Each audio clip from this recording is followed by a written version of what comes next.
G'day guys, it's Jay here from Journey with Whitefeather, Words of the Warrior on TikTok, and of course a chat with Jay, which we're doing today.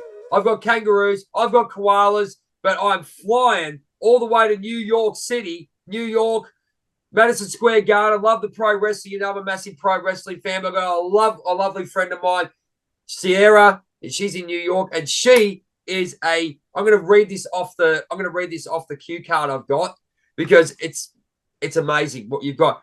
Divine Blueprint Activator, Spiritual Intuitive Coach, and a BQH practitioner. Thank you so much for coming on board. This is totally different than what we've had previously. So I'm looking forward to hearing from you. Now, I'm just going to throw it straight to you and say, right, you've got these three things here that you help people with. And I've seen your YouTube channel. You're doing really well. We'll plug that during the show too. Ceira, tell us a little bit about yourself and tell us what you do and tell us how you help people. Yeah, so first of all, I love your enthusiasm. Thank you so much for having me here with you. No, thank you.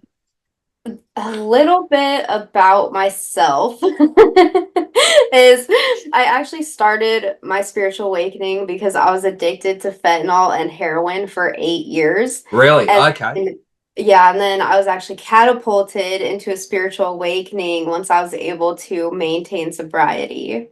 Could I ask you about that? Because I went through mine myself, and there was one point in my awakening process. I thought I was doing all the spiritual stuff, but then it was that one point that hit me right down, and I went right down into the black hole, as I say it. Was there a point in that life where you actually said, "Nah, I've hit rock bottom, and now it's time to get up"? Oh yeah, I had so many rock bottoms when I say that I've been to like the darkest depths of this human experience, that is very true. I was in an addiction that was very deep. It was very dark. A lot of people don't have that same opportunity that I got to leave my environment. And when I had that opportunity to leave the environment that I was in, I had this incredible opportunity to move to New York City. And that was when I was actually able to work on my limiting beliefs and change a lot of that. But if you look at like the depths of the addiction, like I was in and out of Sorry. rehab programs. I always ask my clients if like they had any religious or spiritual experiences when they were younger.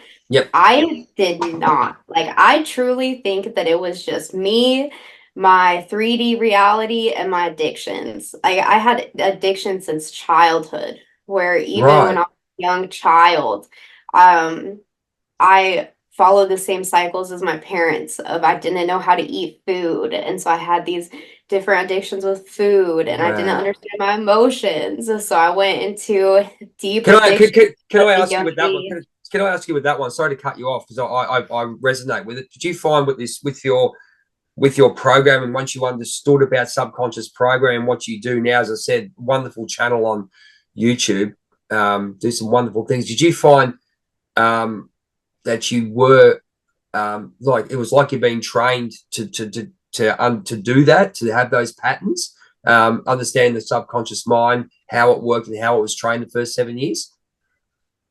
Oh yeah, absolutely. I definitely can look back at like my parents. I think that my parents did the best that they absolutely knew how to, but it was definitely my conditioning and my programming that led to some of the decisions that I made later in life.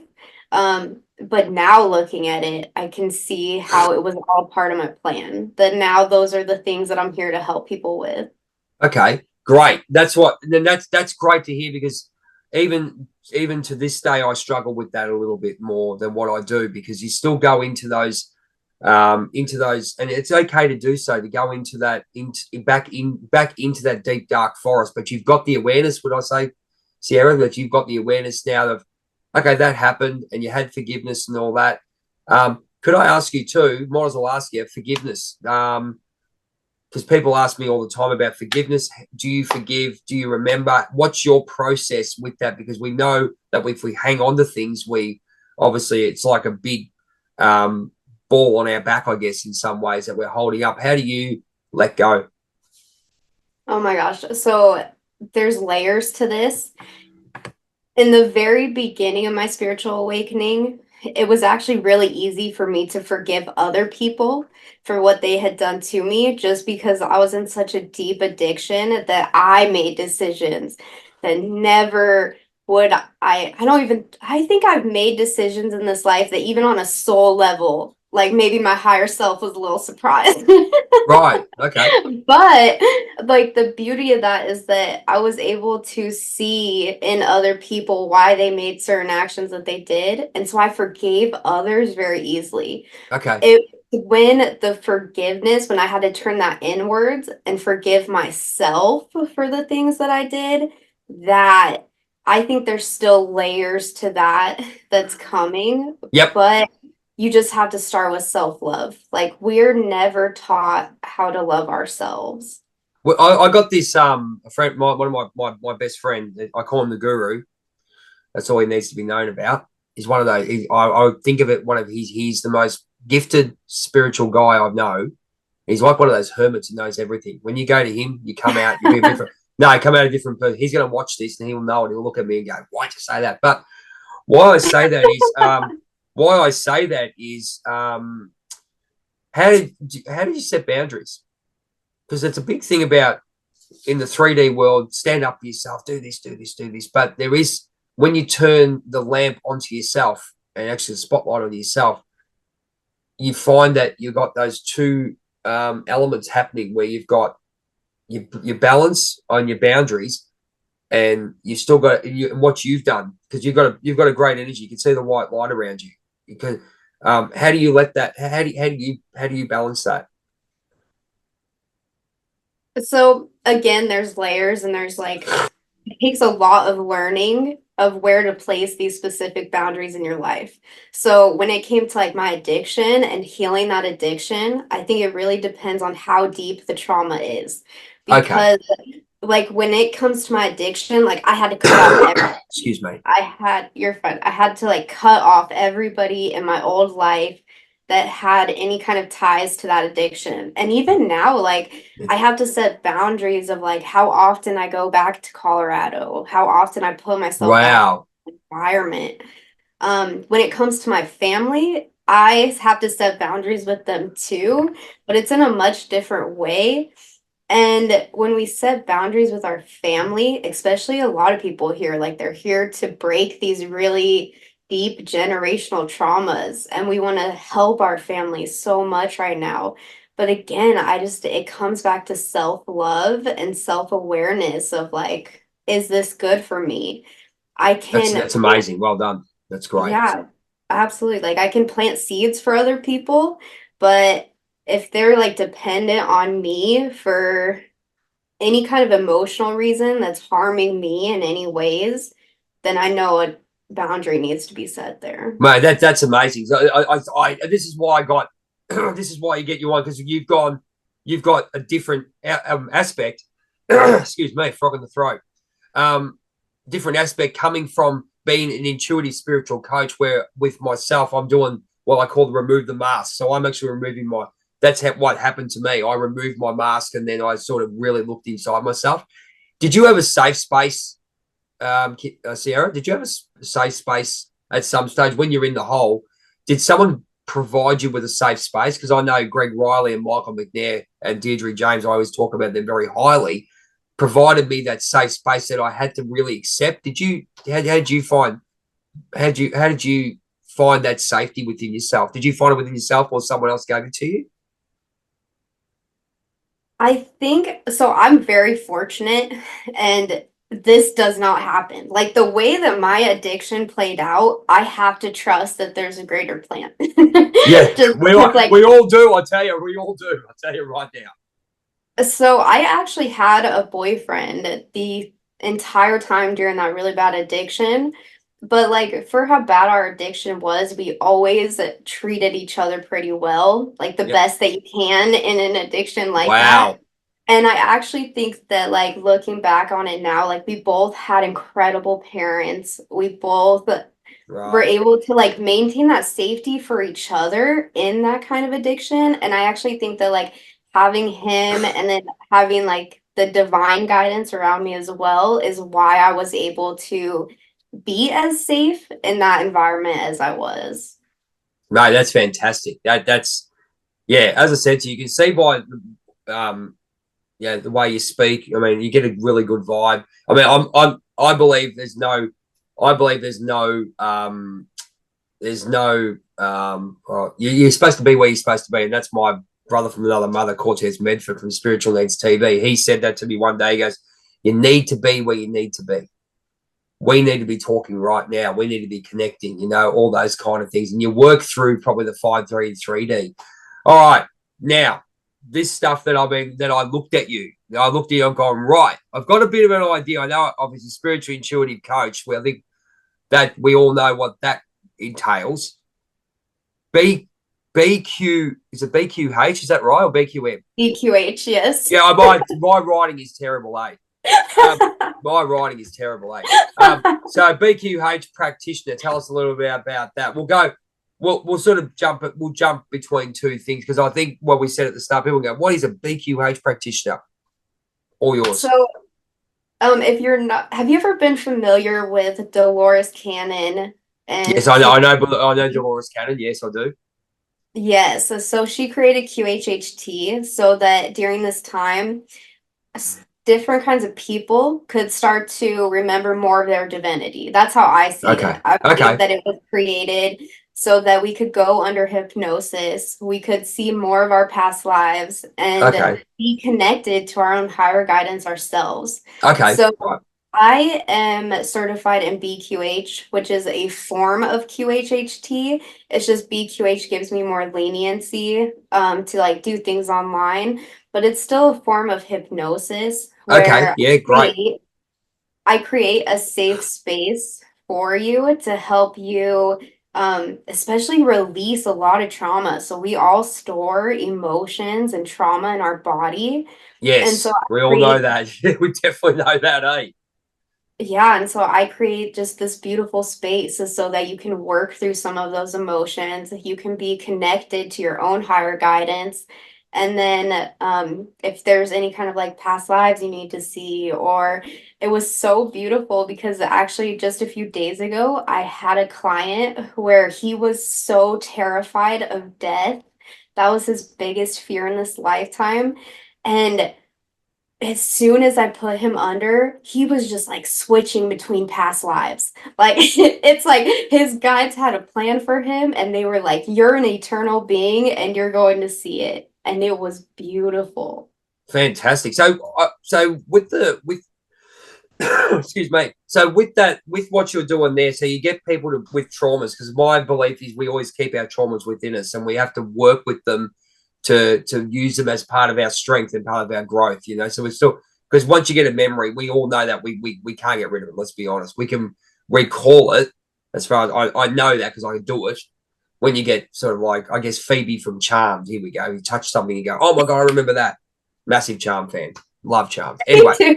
love Charm. We'll go into that later. We'll chat offline about me and my love of Charm. But anyway, there's always a connection for that too, you know. So like those spells, they all go. Everything's connected. I can keep going, but I'm going to keep on track with what you're doing there. So you get someone with major trauma, with major traumas, because I get people asking me, how did you get out? And I provide that safe space for them to talk, because they feel comfortable, and we can talk about it, and I can show them how to get out, how I got out, which is basically, you know, going within, looking within yourself, where you're at, accessing those traumas. Because a lot of people come to psychics and spiritual guidance just to see how I can be better, but they don't want to go inside. How do you answer that? Because a lot of people are now looking at it where they say that they should be going to people to actually heal themselves instead of looking for answers. Does that resonate with you and what you do? Yeah, absolutely. And so that's what BQH does is I just create the safe space for you to heal yourself. Like I find that your higher self already has a plan for you. It Yeah, already knows what's going to happen in that session, and yeah. I'm just creating the space for you to heal yourself. And then it's so cool and it's so beautiful because like once you have that experience once, then you have the tools to start healing yourself, to start healing more of your traumas, and you're not as afraid to go deeper on your own. Yeah, and you're always there to guide people. Like I say to some people that I talk to, and they go, "How did you do it?" I go, I journal. I went in and just talked about what's happening and how you can turn that around. I actually use the image of, I think you're doing the same thing. Look in the mirror. No one looks in the mirror. No one wants to look in the mirror. No one wants to know the truth about themselves. Would that be fair to say? Yeah, absolutely. And I think that that's part of your spiritual awakening is just coming back to who you actually are. Yeah, exactly. I think so too. So let's go into the divine blueprint activation. Does that have something to do with the Akashic records or anything like that? Or is it mainly to do with you find their blueprint, access their blueprint, and then you get them from where they are here, work on themselves to get to that blueprint? Am I close or? You're close. Oh, it's not bad. Yeah, I had no idea. I'm just taking it apart. It sounds pretty cool, eh? You're close. So what I do during a divine blueprint activation is this is just a session that I record on my own. Yep. And I work with my higher self, my guides. We work with your higher self and your guides. Yep. We tap into your divine blueprint. So each chakra actually has its own blueprint. It has its own layout of the superpowers that you wanted to bring into this life, of the soul experiences that you wanted to bring into this life. Yep. There's just a lot of distortions and a lot of blocks that we have to actually work through before we can even get to the divine blueprint. So I do so much in one session because I'm clearing your energy, I'm clearing attachments, I'm realigning your Excuse me. chakras, Yep. making sure that all of your chakras are in alignment. And then we're reading your divine blueprint and doing any kind of activations that your higher self and your guides are asking me to do. Fantastic. So look at when you go and when you come in. So some people who aren't, and this is where I think the problem some people find, they want to find a result of where we are, for example. We're still growing every day, mind you, but they see where we are, they see where they are, and they want to do this. Like, and this is where the problem is. I think that's what we're both. I think a lot of people are bringing out now. They're actually seeing that, the catchword at the moment is shadow work. Bloody catchwords drive me insane. But I think what you're doing is actually looking within yourself, and everyone has their own different journey. And going righty, we have to sort of look at where we are and who we are and what we're doing. And we're looking at Stoic behavior from Marcus Aurelius and Epictetus and all those leaders back in the Roman era, that they wrote some basic things how to actually act, especially as a bloke as well, but also as a human being. And I think we've lost that in the 3D. Would you say in the 3D world we're at the moment, we're sort of being disconnected from the earth? Would you say that?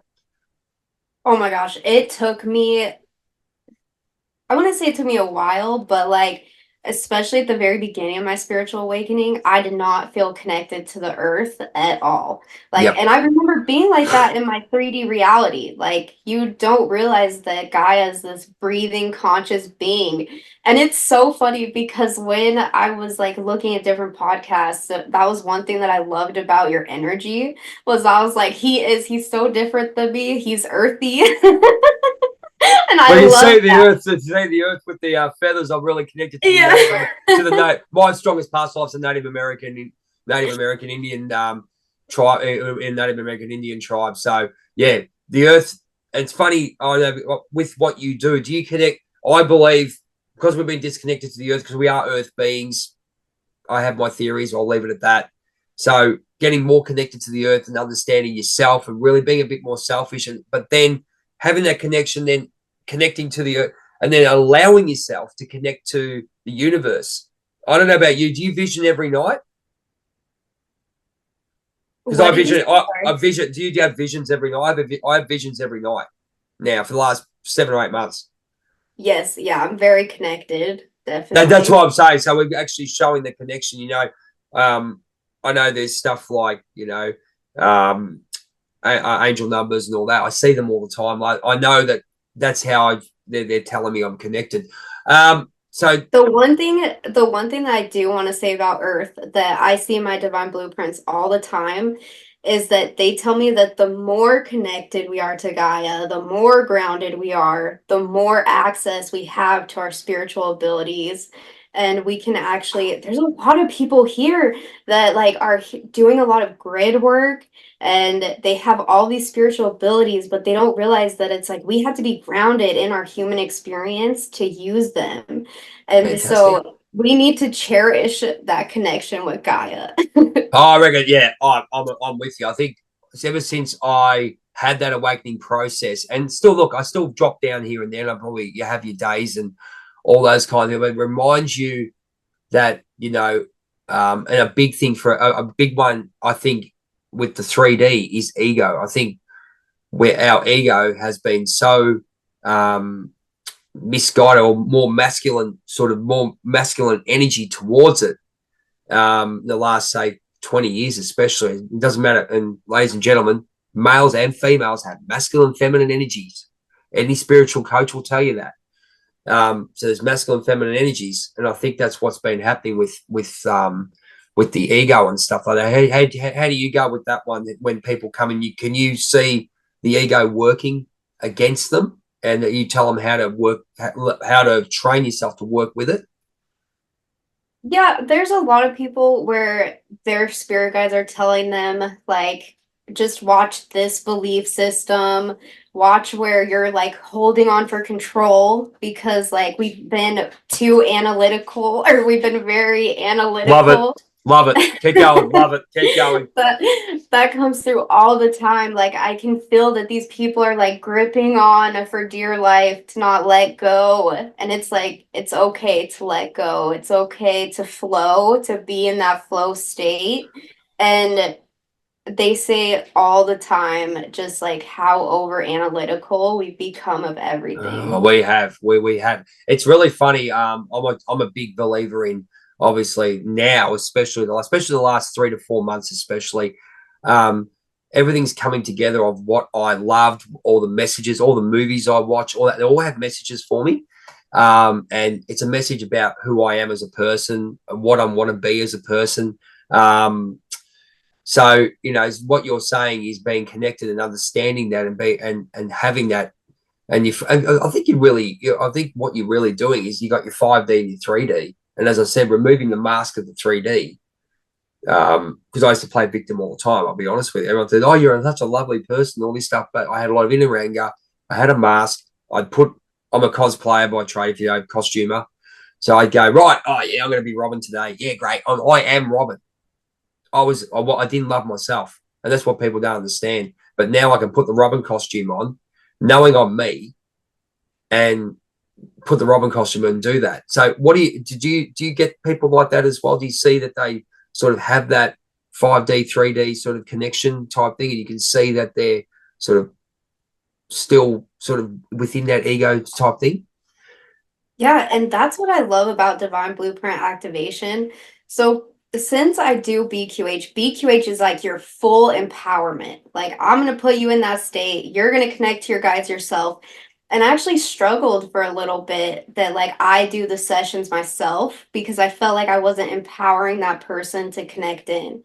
Okay. But what has happened is that so many people don't even know where to start.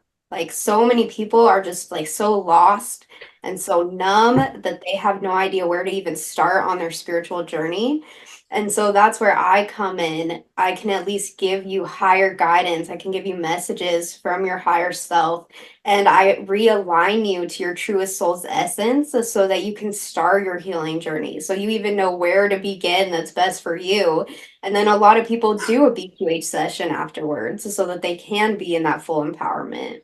That's fantastic. So I might ask you about the sessions that you have, because I know people ask me about the use of, I guess, psychologists and all that. So my opinion is, yes, you got to use what you got to use.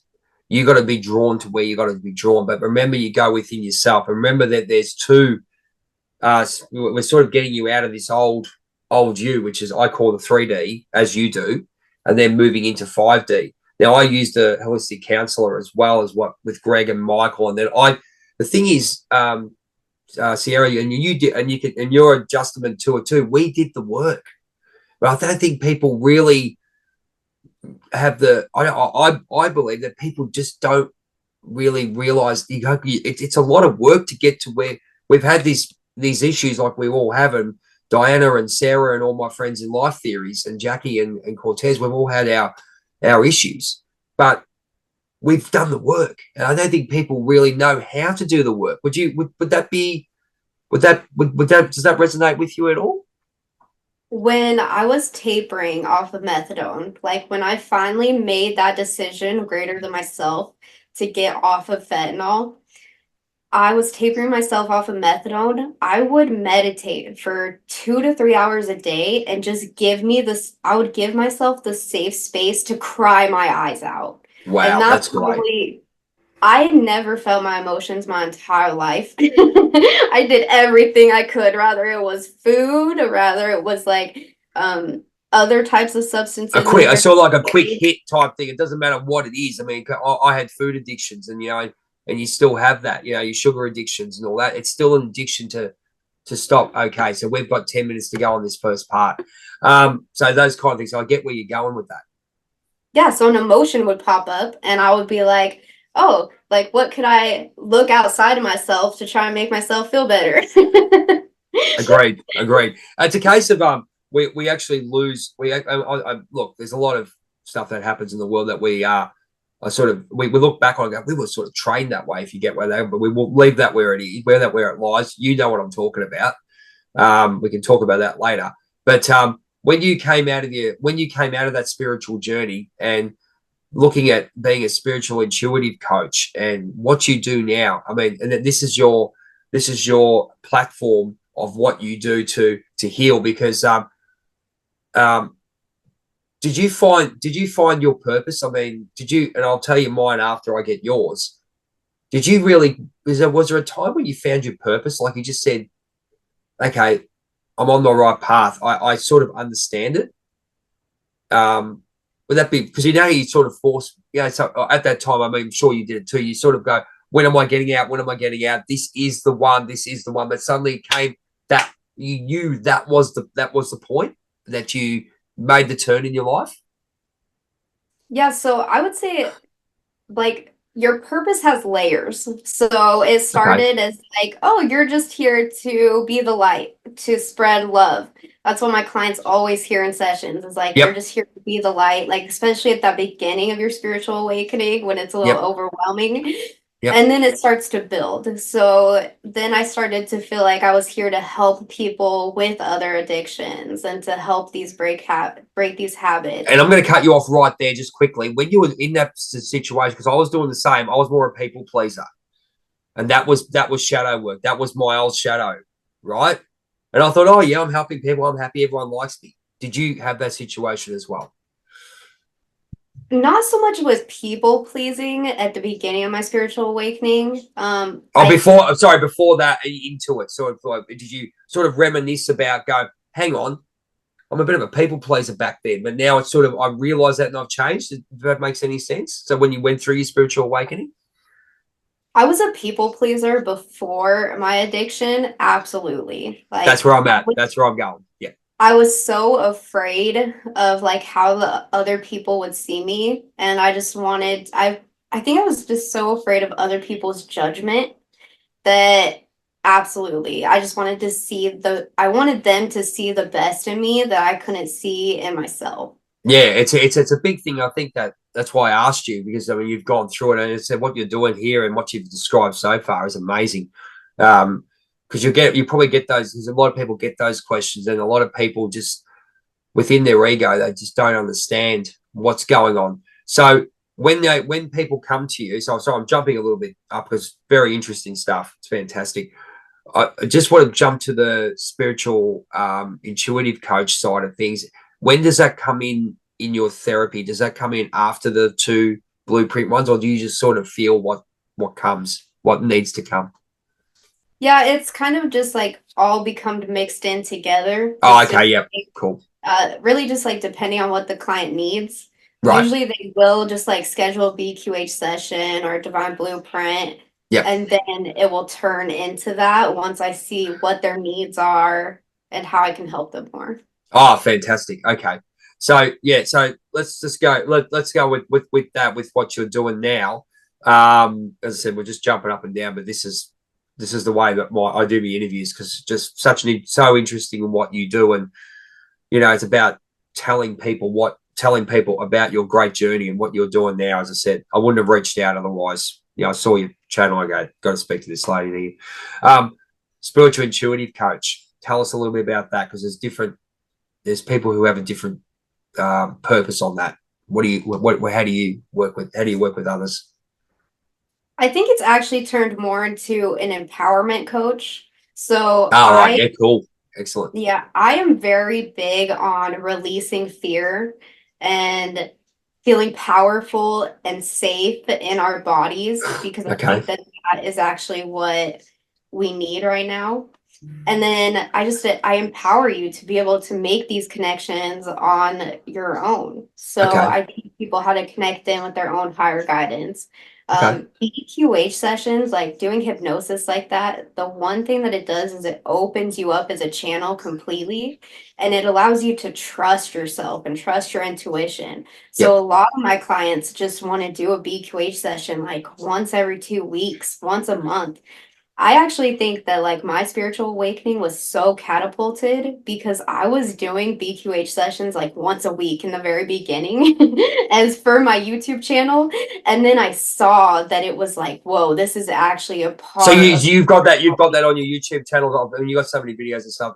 Have you got that on? Have you got an actual session on your YouTube channel that you do, or an example of how this works? Or Yeah, so there's a lot of examples of this on my YouTube channel. yep. The coolest part about my YouTube channel is it's almost like you can see my very first video was when I became a BQH practitioner. That was like one of my first BQH sessions ever. And so I was just doing session after session after session to start my YouTube channel because I just knew in my heart that that's what I wanted to do.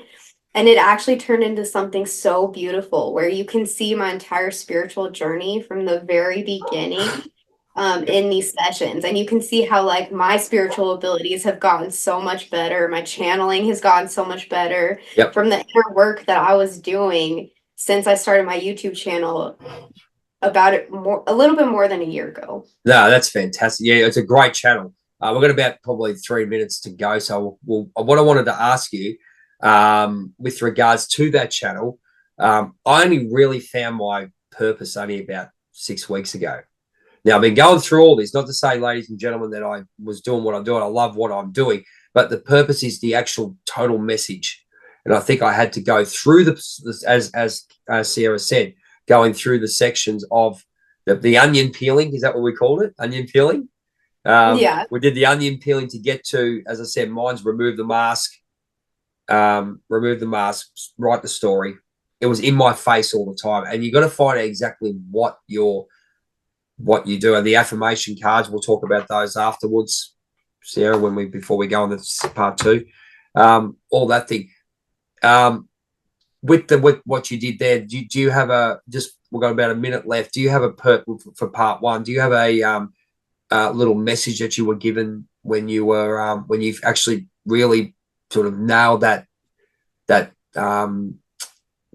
video, that first video? Did the message come to you? So it's funny you said 6 weeks ago because I would say like I just stepped into like the next layer of my purpose too. I think that Awesome. I think there's just this full alignment like really happening for people right now. Yes. So I would say that if I had to speak on what my purpose is, it is to bring people back to their truest soul's essence so that they can remember that their soul is truly unlimited. Fantastic. On that note, we're going to part two very, very soon. Ceira can go and get some water and just get re-energized. I don't think she does. She's got lots of white light around there. But it's been wonderful, guys. Now, down the bottom of this video, you'll have the YouTube channel. You can go and speak to Ceira about if you want to get in contact with her, DM her directly. sounds like some fantastic stuff there. And she's part of the group now, so we'll be basically pushing her through with what we're trying to get, and that is getting people out here now, like Ceirra, get her story out. Talk about where she is, what she's doing now, and the great work she's doing. Part 2 coming up very soon. Get ready for another cracker. We'll talk to you soon, ladies and gentlemen.